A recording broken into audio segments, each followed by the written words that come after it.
My fellow Nerdikins, welcome back to another episode of That's So Nerdy. Today we've got another deck profile for you, and I am bringing to you a very basic build for Android 17 and 18, Harbingers of Calamity.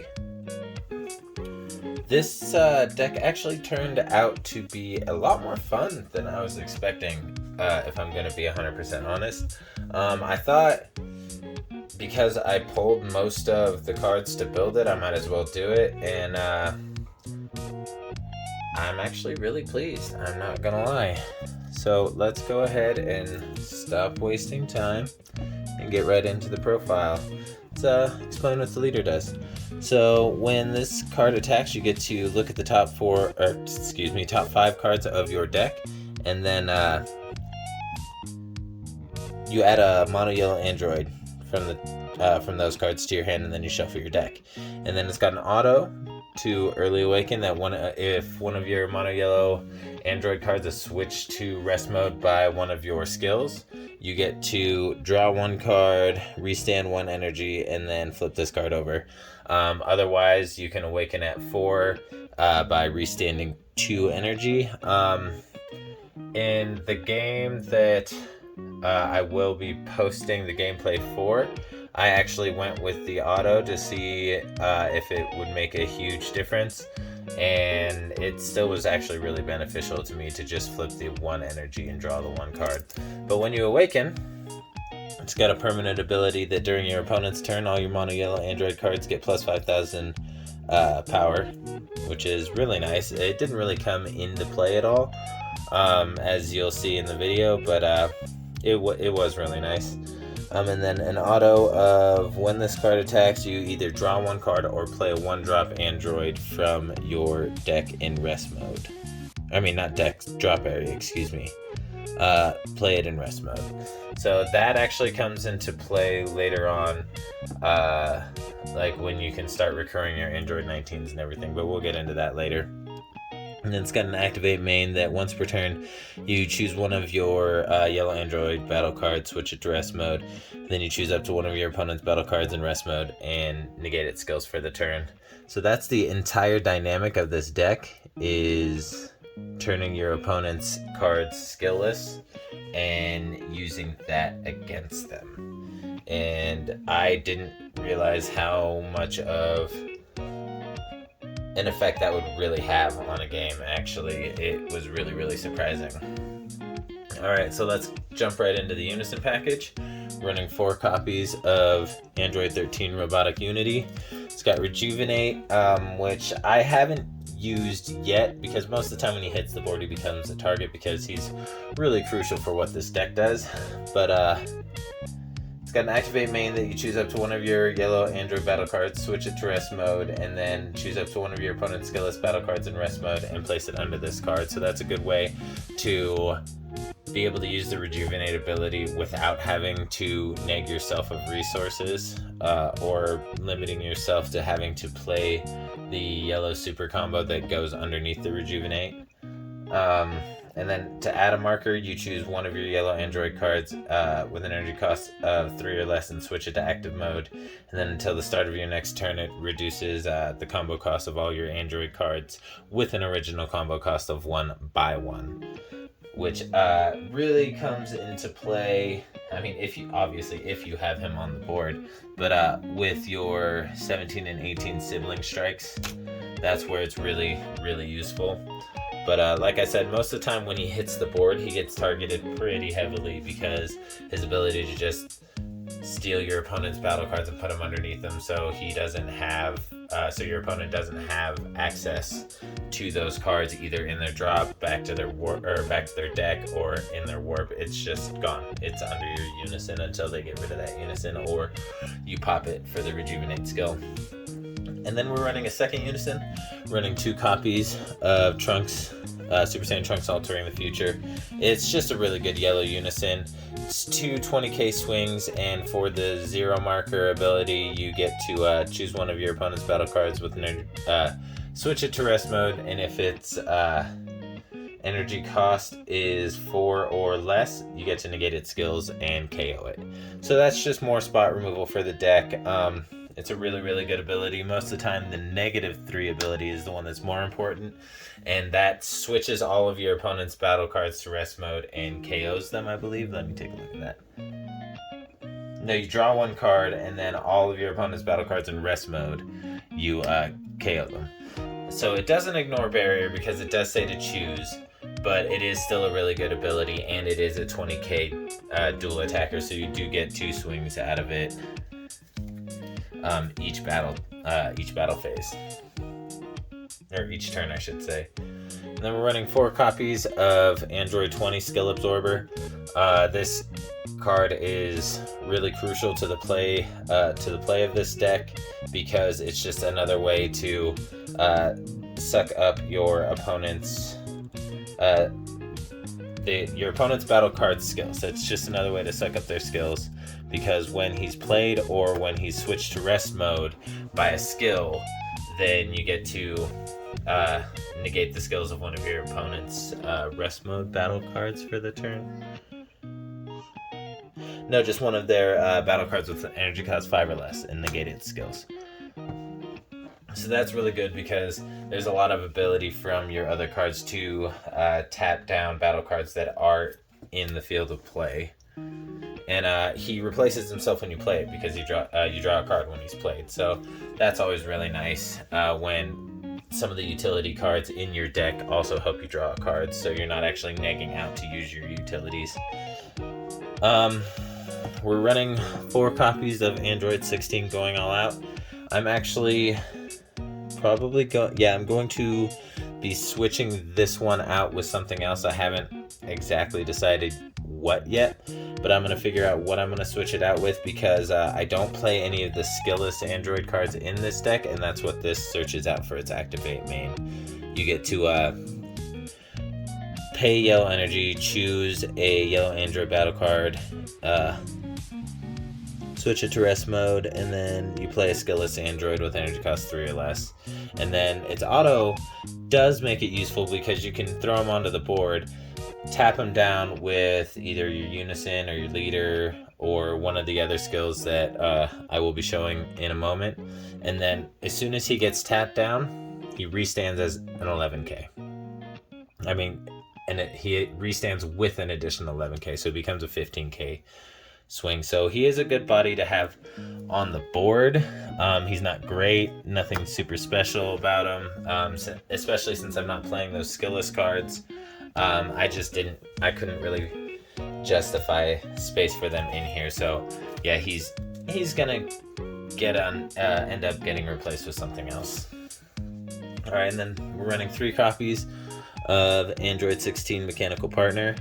What this card does is it's when it's played, you look at the top 5 cards of your deck, add up to 1 mono yellow Android, or add up to 1 yellow Android, doesn't have to be mono yellow, so 1 yellow Android with energy cost of 3 or less, or up to 1 yellow Unison card with a specified cost of 2 among them to your hand, then shuffle your deck. So it's a way to search out your Unison. It's also a way to search out the pieces for your engine. And then it's got an auto ability that when this card is played or switched to rest mode by one of your yellow card skills, switch it to active mode and it gains blocker until the end of your opponent's next turn. So that's really, really good because you can just, especially with your Leader's ability, you can constantly have access to a blocker, because you can use him to block with, and then you can use when your Leader attacks, you can play him to the board, and then he gets that blocker ability for being played.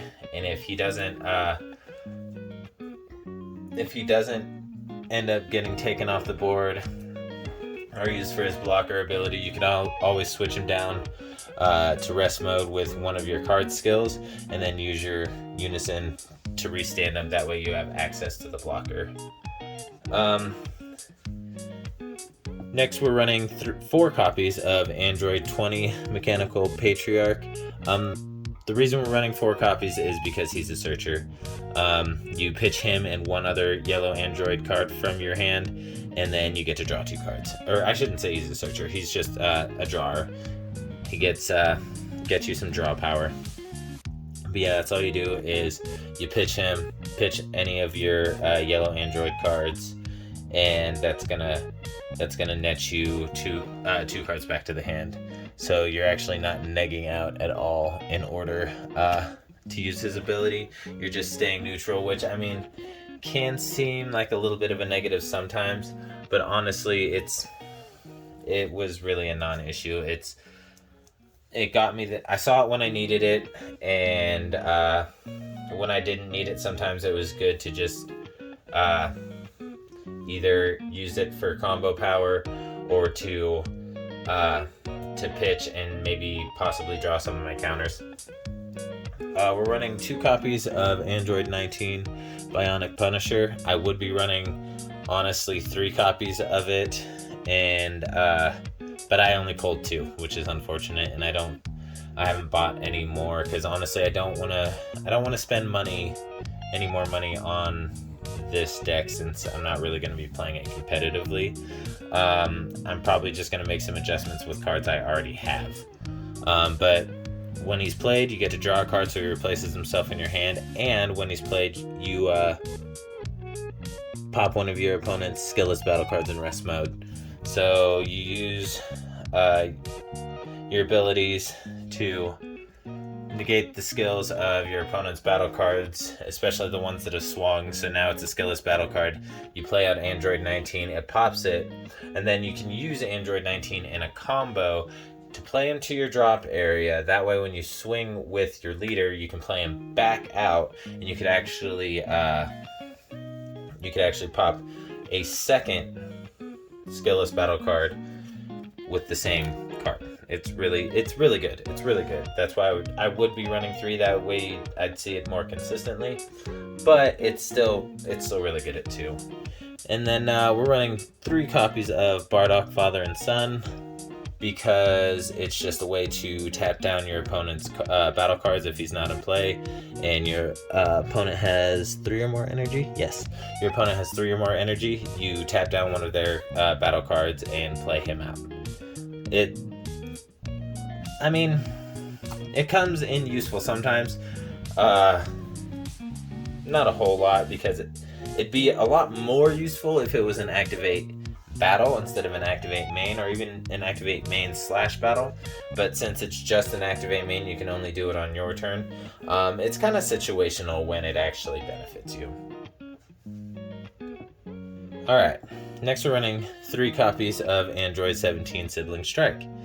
And this is where you're going to be able to start tapping down more of your battle cards that are on the field. Not only can you play him out for free if you have your Unison on board and you've used the marker ability, because it lowers the combo cost. And then once you combo with him, he's played to the field in rest mode. That's his first auto ability, and then, he only has 1 auto. But and then his activate main is if you pay a yellow and tap down another a yellow Android card other than this card, you get to play out a 3-drop 18 from your hand, right? From your hand.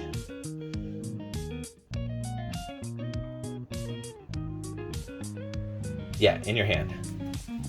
Which comes in really, really handy, because not only does it allow you to play out this 18 if you like, which does the exact same thing as 17.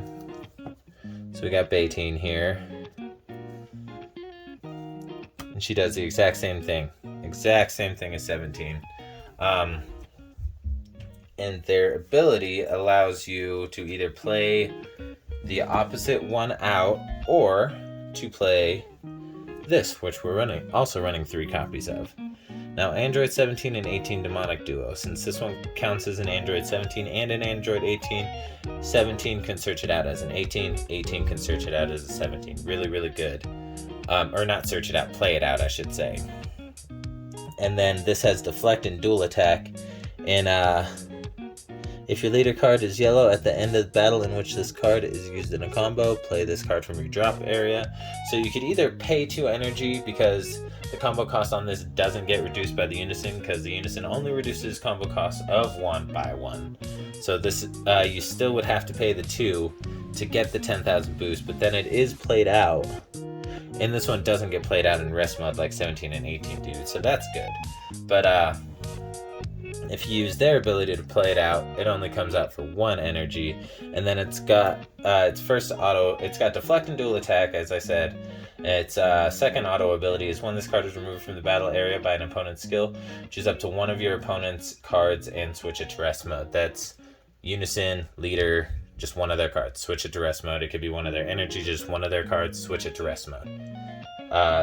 Could be super helpful if they're removing it like with a charismatic villain, by choosing this as the target to pop after counterplaying another card, because obviously they can't counterplay this one because it has deflect. But if they remove it from the battle area by a skill, boom. Or actually, I don't think that counts because it's KO'd, but that it might still count. But auto, once per turn, choose one of your yellow android battle cards and switch it to rest mode when your opponent attacks. Choose up to one of your opponent's battle cards and negate its skills for the turn. So if your opponent's coming in with like a dual attack, triple attack, or a multiple striker, you can tap down one of your untapped androids other than that card and negate that card's skills for the turn. Obviously, unless it has barrier, but most of the time that's going to be a non-issue for the bigger cards. Bigger cards typically, at least in the newer sets, have been made a little bit more vulnerable, so your opponent actually like has options if they do hit the board, so they're not just like screwed if it happens. And then our boss monster of the deck, running 3 copies of Android 17 and 18 Bringers of the Apocalypse. It's got deflect and it's got triple strike and 25,000 power. And then a permanent ability that if your opponent or you or your opponent have a skillless battle card in play, reduce the energy cost of this card in your hand by 1. So it becomes a 4-drop instead of a 5-drop, which I mean doesn't seem like much, but it actually does come in kind of helpful actually. And then its auto ability is when this card is played, choose any number of you and your opponent's battle cards and unison cards, ignoring barrier, negate the skills of those cards until the end of your opponent's next turn. So that's really good because you play this guy out, negate the skills of your opponent's entire board minus their leader, because their leader isn't one of the cards that's specified by this card, which means they can't add markers to their unison, they don't have double strike, they don't have critical, they don't have any skills. Anything that was on the board when this hits the board has no skills until the end of your opponent's next turn. And then activate main, place this card in its owner's drop area, choose up to 2 of your skillless battle cards with an energy cost of 4 or less and switch them to active mode. So that is helpful if, say, you're going for game and you've already swung with this guy and you preemptively negated the skills of, say, this one, or we'll say 2 of these because they don't have unique. So you negated the skills of 2 of these, and now you pitch this to the drop area from your battle area, and you get to restand them, and then that's 2 more 19,000 swings. It would be nice if they didn't have to be skillless, so you didn't have to negate their skills, because, I mean, that would be awesome. But, I mean, it is what it is. Alright, and then we're running 4 copies of this. I thought about trimming it down, but I really like how it works with the deck, and I think I might keep it and try it out a little bit more. But it's 4 copies of Assault of the Androids. Now, if your leader card is a yellow android, you choose up to one of your opponent's skillless battle cards with an energy cost of 5 or less in rest mode and KO it. So it's gonna give you a little bit of spot removal. And then you get to either give your leader 5,000 power for the turn, so it's essentially like a Sensu Bean, except you don't get to restand any energy. Or you can choose up to one of your yellow battle cards and it gets plus 15,000 power for the battle. So it could either be a really strong offensive piece, or it can be a decent defensive piece. I typically tend to use it as a defensive piece, but it works either way. Alright, And then we're running 2 copies of Power of the Super Saiyan. I would be running 3, but I've only pulled these 2. It's a counterattack, but nobody cares about that. That's not the important part. The important part is if you have 1 yellow energy in active mode, you can activate the activate battle on this card for free, which means you can tap down on one of your opponent's battle cards and draw a card. Really, really, really helpful if your opponent has a fairly wide board and they're just getting ready to come in with big swings and trying to take you out. You can tap down one of the big boss monsters that they're getting ready to swing with, and it just gives you a little bit more room to breathe and figure out what you're going to be doing. 4 copies of Flying Nimbus. Really old counter, but still decent. Not as strong as it used to be, but still works if your opponent has a huge board of battle cards. So it definitely still has its uses. 100% still has its uses and comes in very clutch in a lot of situations. And then we're running 3 copies of Frieza Army Reinforcements. It's a counterattack. You can take a life to pay for its cost instead of paying the 2 if you're at 5 or less life. And then once it's played, it plays out a token that has blocker for the turn. Now, if you play that out and your opponent doesn't swing in so you can use the blocker, it feels bad. It feels bad because then you just have a 10k body on board that doesn't have any combo power. But I've found that you can use it in some pretty choice situations, like say you're running one of these counter tokens, or you're running a playset of these counter tokens in a deck that you're also running Belmod, and then you'll happen to have 3 of these on the board that didn't get taken out by using their blocker skill or by anything else. You can just pop these guys and then play out Belmod, and you have a constant blocker. But I mean, it doesn't really ever come to that in any deck. All right, and then the SCR we're running, pretty obviously, is Sin Shenron. I just recently pulled this guy, so all my yellow decks will be featuring this guy. He is not exclusive to yellow. He can actually be played in any colored deck, and he can be helpful because you combo with him and then pay 1, play him out, and he taps down your opponent's entire field. Alright, well, this is the Android deck profile. It is the one that is featured in the gameplay video against Bojack. A very incomplete Bojack, I should say, but still, in my opinion, a very good deck. We just need a couple more of the Unisons, a couple more Galactic Busters, and that deck should be pretty close to done. Zamasu super combo, because it is blue and yellow. You will see it. Alright, well, if you like this video, go ahead and smash that like button, comment, and subscribe. I like to hear any sort of feedback. Really helps me with ideas on deck builds. Also helps me keep mistakes that I make in check, because, I mean, I'm only human like the rest of us, so I can't remember everything all the time. Alright, well, that's gonna do it. Y'all have a good day and just stay nerdy.